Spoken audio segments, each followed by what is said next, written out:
people. I have finished a book back in Michigan, Bible and Sword, and subtitled England and Palestine from the Bronze Age to Balfour. And Balfour, of course, is like the Prime Minister at the end of World War I. I was looking for this book, and I found it in the used bookstore in Florida. It's called Sandman Books. And this is the third book that I've read by Tuckman. And the first two were just fantastic books. But this one, I don't know. There's probably people that love this book. For me, it was kind of a stinker, maybe the first two-thirds of it. It kind of sped up towards the end a little bit. This is all about England's relationship with the Jewish people that ended up being dispersed all over Europe. There was some in England, and the book doesn't go all the way until the formation of the Jewish state, but it covers a lot of the important ground, and it covers a lot of the important people that were involved in it. The Jewish people that were involved in this, they just want their country back. They want a homeland.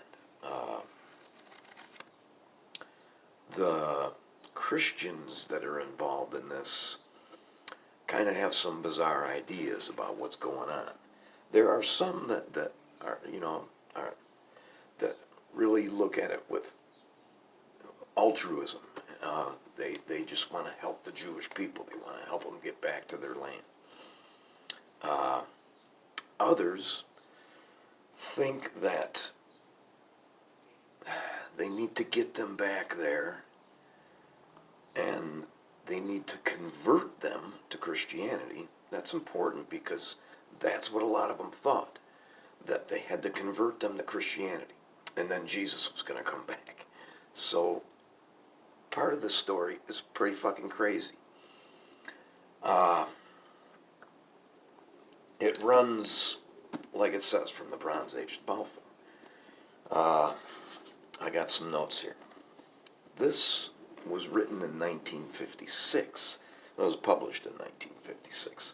So I think it might have been Tuckman's first book. She says in the beginning, in the foreword, that she took her time with this. Apparently she was going to write this earlier, and she didn't feel like, that's what it was. She didn't want to cover the rest of the story, because she didn't feel like she could do an unbiased job. And I still don't think she did an unbiased job. Several times throughout the book, she blames the desolation of the entire area on Muslim rule. Now, the whole North Africa has been going through slow climate change for thousands of years.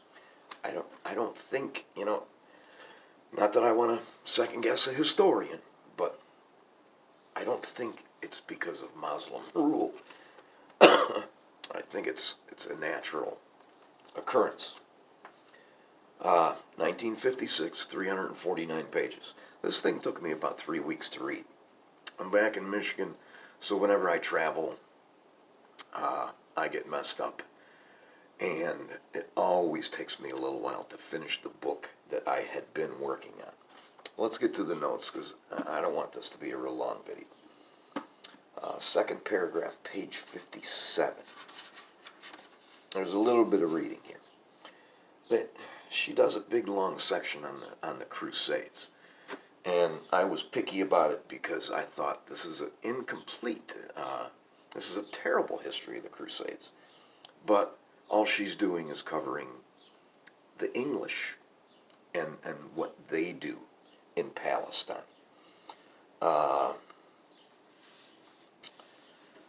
In fact, so far were the Crusaders from thoughts of Jehovah's house that it was from their throats that there first rang the sinister hep hep. And I have written down in my notes here the butcher's tale, because that's where I first encountered hep hep. And hep hep are the first three letters in a Latin verse. And when she says that, so far were the Crusaders from thoughts of Jehovah's house, hep hep means you're about to slaughter some Jews, or you want them to think you're about to slaughter them. At the least, you're about to burn their house down and steal all their shit. Yeah, here I'm bitching about no mention of Hattin, Barbarossa, or the sack of Constantinople. That's because it had nothing to do with the English. And then I have the money that I spent on gasoline driving from Florida to Michigan. And in case you're interested, in a 2010 F-150, it costs $267 to do that, which is about $35 more than I used to spend before gasoline went up to $4 a gallon. And then I got Anna and Trebko written there. Third paragraph, page 111.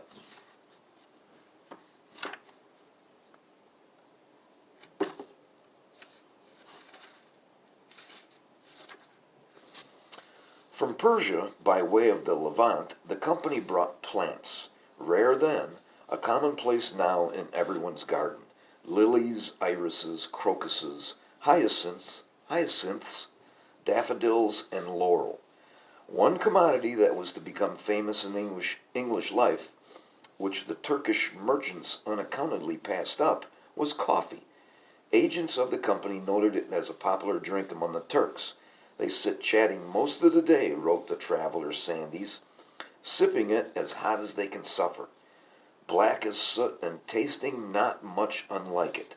But the English coffee house had to wait until the East India Company, a later offshoot of the Levant Company, began importing the coffee bean in quantity.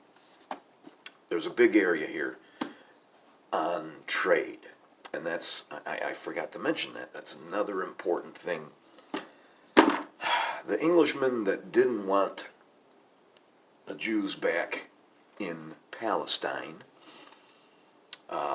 for religious reasons wanted them back for imperial reasons. They wanted somebody as a buffer between Egypt and later the Suez Canal, and they also wanted to guarantee that they would be able to travel, that they would monopolize that trade, not the Dutch, not the French. That was another big, huge part of it. And really, towards the end of the book, she gets into the fact that since they did this for imperial reasons, that they really brought the Jewish people back kind of to soothe their own conscience, and also to let the world know, hey, we're doing this for altruistic reasons. I have a grocery list here. You don't want to hear about that. Second paragraph, 122.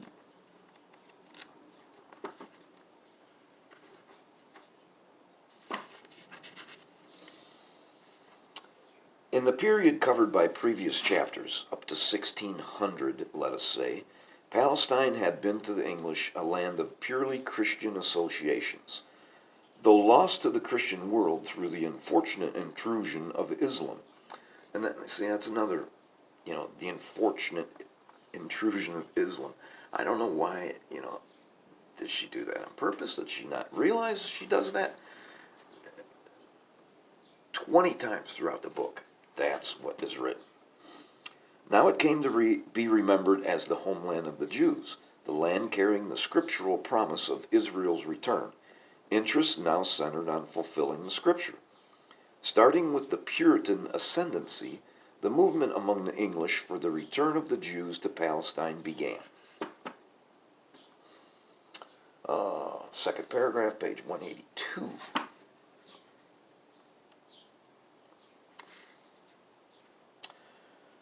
For the Jews were the hinge. Without them there could be no second advent. They were the middle member of the evangelicals' unbreakable syllogism. Biblical prophecy equals Israel converted and restored equals second advent. Of course, if rationalism, which cuts the prophetical connection between the New Testament and the Old, leaving only a historical connection, is allowed to crack, the whole thing falls apart. I'm not going to read that whole paragraph, but that's what they thought. Get the Jews back there, get them converted, and poof, Jesus comes back. Bottom of 257, top of 258. This is just talking about Napoleon in Egypt. And Napoleon went much farther than Egypt. I got several books about that. Napoleon withdrew his troops in 1861, but the prestige that France had gained by coming to the rescue of the Christian community gave the French a foothold in Syria that lasted down to the French mandates of our own time. Meantime, Napoleon had not given up his dream. He commissioned Gifford Palgrave, the English Jesuit missionary and explorer, who had settled in Syria and brought out first-hand reports of the Damascus massacres, to travel through Arabia in 1862-63 to report on the Arabs' attitude towards France. Nothing came of this, but meanwhile he pursued another and older dream of his predecessors. In 1866, he secured the Sultan's consent to cut a canal connecting the Mediterranean with the Red Sea. By 1869, de Lesseps had triumphed. The Suez Canal was a reality. On November 17, 1869, the imperial yacht, with the Empress Eugenie on board, led the opening procession through the locks. It was the Second Empire's last hour of glory. Within 8 months came the Franco-Prussian War. Napoleon was broken by Bismarck. A new conqueror emerged on the continent. A new era of German expansion began. And of course, when she says Napoleon, that's Napoleon III, Louis Napoleon. And I like when there's historical background. You got to know what else is going on. Second paragraph, 334. I was worried about this getting long, and it's doing that. And I'm worried about it because I don't have Wi-Fi here. I literally have to go over to my son's house and upload this video.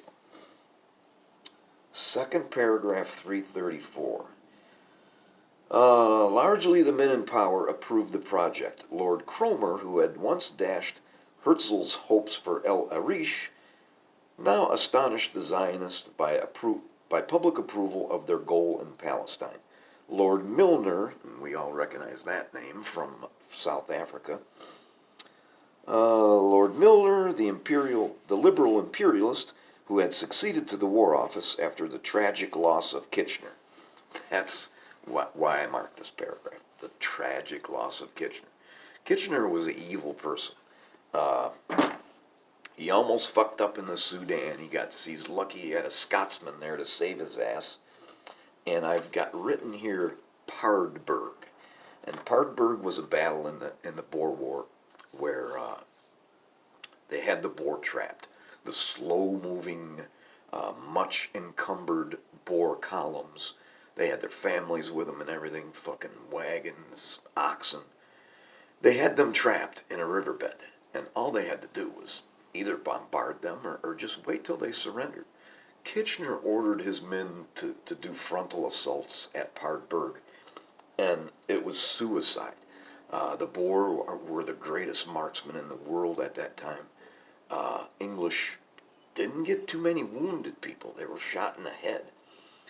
And I'll never forget reading this one account of that. This officer, when he gets the order to send his men on this frontal assault, he says, "Yes, sir." And he rides towards the Boer lines himself. He won't go tell his men. He just charges the borderlines, and of course they shoot him down. I've got no respect for Kitchener. He died the death he deserved. He was on an armored cruiser in the First World War when it was either torpedoed or sank by a mine. So it was in the North Sea, nice and cold for Kitchener, nice cold water, and there he drowned. Second and third, 335.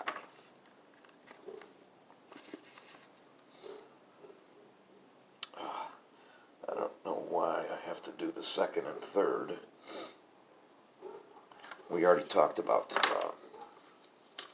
oh, this is one of my notes, is most of the Jews that were doing well, you know, in New York, in the business centers in Europe, they were anti-Zionism. They did not want to go back to Palestine, Israel. They were doing fine. They were called, they wanted they were the assimilationists. That's what they were. They wanted to assimilate, not lose their identity, remain Jews, but they wanted to assimilate, and they were worried that the Zionism movement was going to further alienate them from the populations that they lived amongst. And I don't know, maybe some of them are still like that. I don't know, but the Jews that favored moving back had a hard time with these other ones. Third paragraph, page 339, and this is going to be done. This is the Balfour Declaration. And I even checked this on Google because it's so short, but such an important thing. Paragraph, this is it. This is the whole thing. His Majesty's government view with favor the establishment in Palestine of a national home for the Jewish people, and will use their best endeavors to facilitate the achievement of this object, it being clearly understood that nothing shall be done which may prejudice the civil and religious rights of existing non-Jewish communities in Palestine, or the rights and political status enjoyed by Jews in any other country. That's all it was. There's also some interesting stuff in here about, oh geez, I can't think of the guy's name. Oh, the guy that fomented rebellion amongst the Arabs in the First World War. Jesus, I'm having a senior moment. He was disgusted with the whole thing because promises were made to the Arabs. Certain Arabs accepted these promises without consulting any others. And we end up with the mess that we have now. And later on, you know, this left me wanting a little bit more, because later on, apparently, the English had to shell a ship that was bringing some Jews from Europe, and they took it in tow and brought it back to Europe. I don't know anything about that episode. So, as usual, a history book leaves you in the middle somewhere, and you have to fill in the pieces. And I enjoy that. Thanks for watching.